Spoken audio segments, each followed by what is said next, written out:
and the omnibus. So I was forced into the Archers when I was a child. And look, it's come back to bite me later on. I'm awash with the stuff. The Archers is the world's longest-running radio show, with more than 15,000 episodes broadcast. Despite being a rural flavour show, The Archers is recorded in the heart of the UK's second-largest city, Birmingham.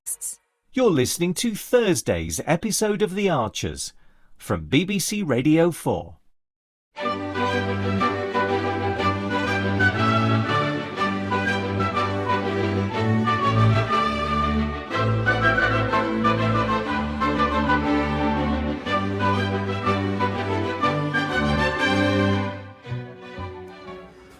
Where's the solicitor? She said she'd be here. She will be.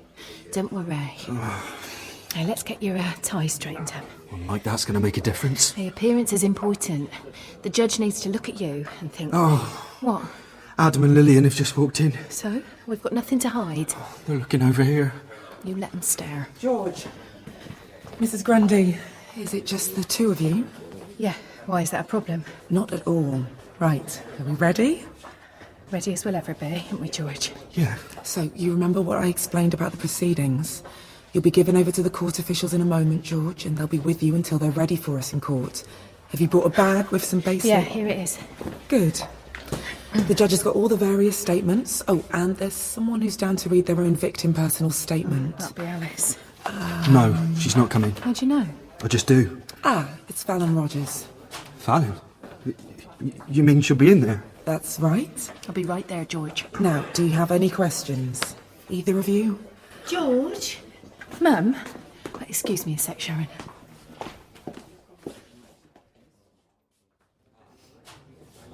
It's not a good idea you being here, and it's your birthday. Oh, who cares? I can hardly stay away, can I?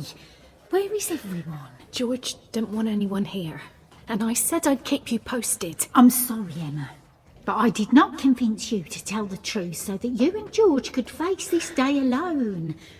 He's my grandson, and you're my daughter. I'm staying, that's it. Mrs. Grundy, I'm about to take George through. What, right now? Yes.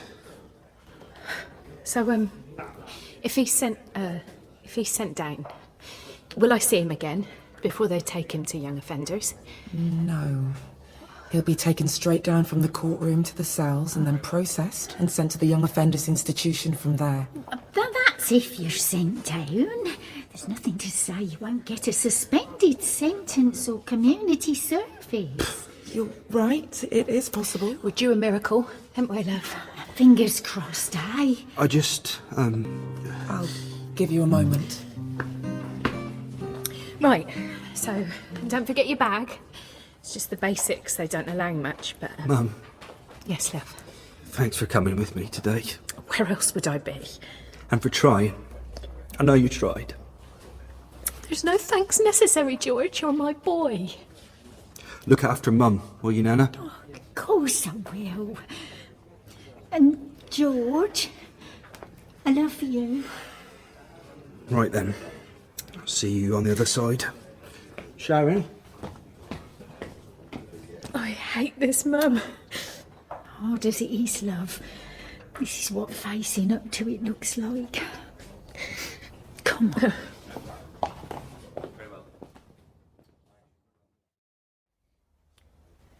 Therefore, my lord, the actions of Mr. George Grundy cannot simply be seen in the light of one mistake made in haste. They are a series of calculated lies designed to extricate himself from a situation for which he was responsible, while implicating a vulnerable woman with a young child.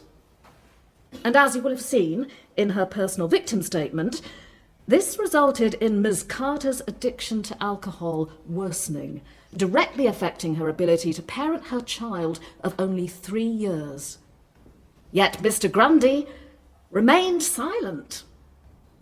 I would draw my lord's attention to each of the victim statements now, from the night of the crash, describing how deeply disturbing and harrowing it was. Mr. Michael Fadmore, terrified as his partner, Miss Joy Horville, was knocked unconscious during the crash. And now, my lord, we will hear from Miss Fallon Rogers, who will read her personal victim statement. Jolene's here. She must have come for Fallon. She wasn't here before. Look at his face, Mum. I don't know how he's going to get through this. He's stronger than you think, love.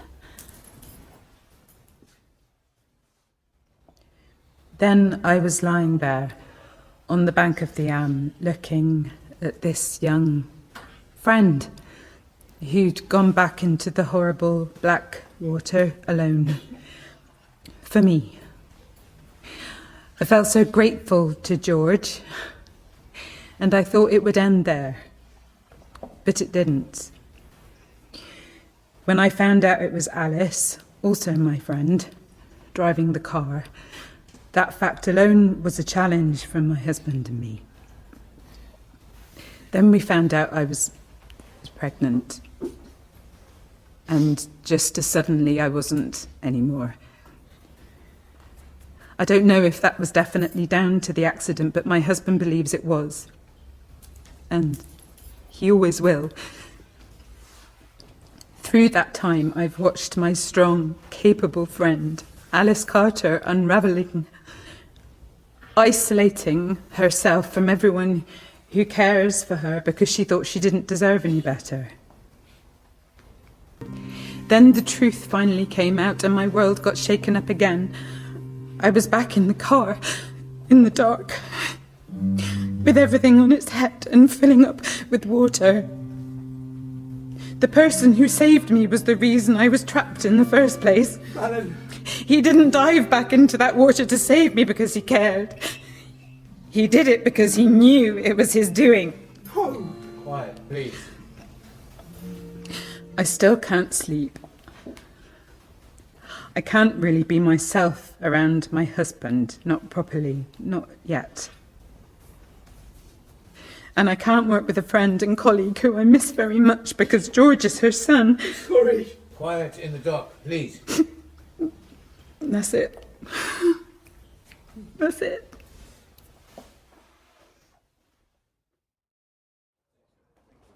So I'll update you as soon as I know. Okay, bye, love. Emma? Fallon. Oh, that must have been difficult. Well, it can't have been easy for you, hearing it. No, it wasn't. There's Mum. I better go. Yeah, of course. I hope you find today manageable. Me too. I'll see you. He is sorry. He's really, really sorry. I know. I saw it in his face. But what happened still happened. Yeah. There's no hiding from that. No. I'll see you. Emma, they're going back in. It's the defence's turn. Once in the car approaching Hayden Bridge, an inebriated Ms. Carter fought to open the passenger door of the moving vehicle. And in preventing her from doing so, George lost sight of the road for a fateful moment. At this point, my lord, he did not flee the scene, which he could easily have done. Instead, he immediately called the emergency services, raced down to the river, and proceeded to help save all 3 souls from drowning. Indeed, he returned from Ms. Rogers, alone and exhausted, into the darkness of the river, risking his own life. His intention? To help. My lord, George Grundy made one poor choice that night out of fear and inexperience. Every other choice was intended to help. Pat Archer of Bridge Farm, where Mr. Grundy works, described him as an asset to the farm, always ready to take on any task, however physically taxing. And we must not forget that before someone else was punished for his mistake, supported by his family, he owned up and pleaded guilty. My lord, this was a first offence. Does he deserve to be incarcerated at this young age? For a poor choice made in a panicked situation where most adults would lose their cool? Is that the best course for this young man's future? Oh, he's good, isn't he? Sharon said he was. Oh, please, God, let the judge agree.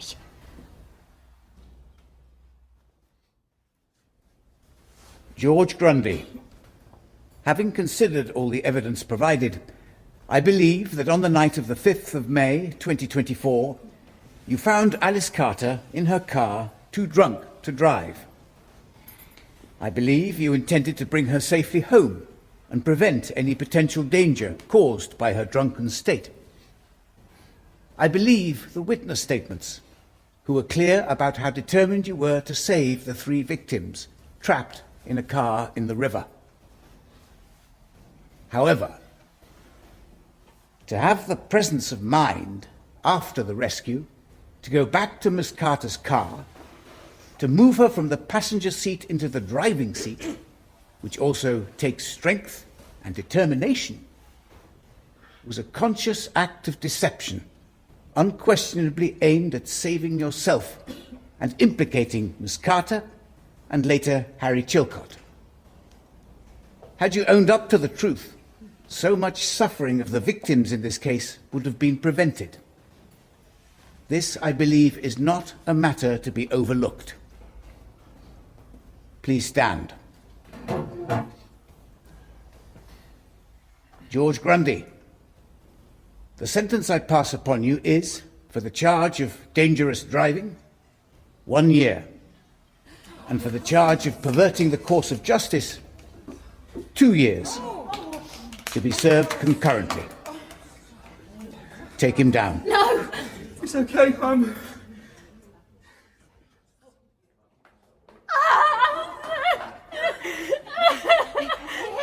You said you didn't want him seeing you upset. No. We've got to show him to be strong. I can't. They're taking it. They're taking my boy. Emma, love, How please. can I be strong when he's gone? That's it. I can't see him before they take him out of here. No, I can't do this. I can't do this. I can't do this.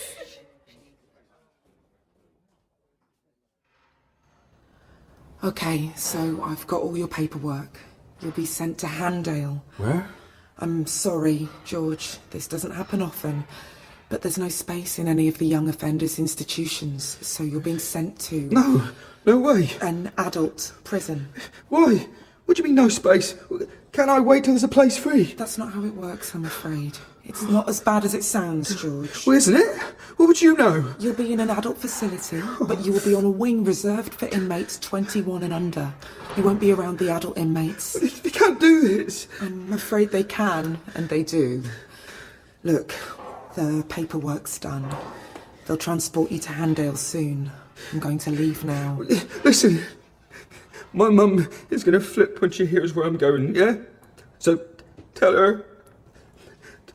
Tell her I was okay about it. Tell her I'm going to be okay. I will. Good luck, George.